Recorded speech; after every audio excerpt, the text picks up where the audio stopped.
term? Well, it is. The president is optimistic that it will because he knows that federalism will help the development of this country. It's a matter of, I think, time on the part of Congress to do it. So you think federalism should be an election issue during the midterm polls?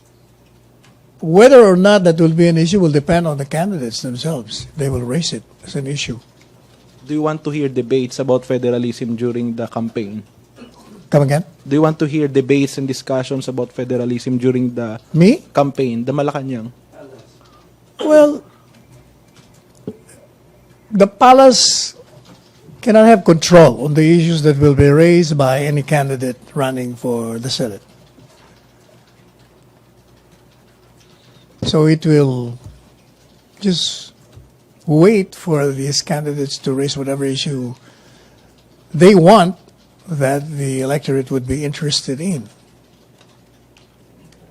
Thank you, Sec. Questions, MPC. Nestor. Sir, but don't you think that the president's statement saying that he is now open to just a revision of the economic provision affect his push for federalism?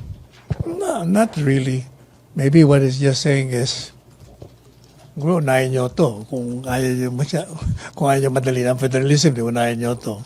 But the federalism idea of the president remains. Will always be there because he believes in it.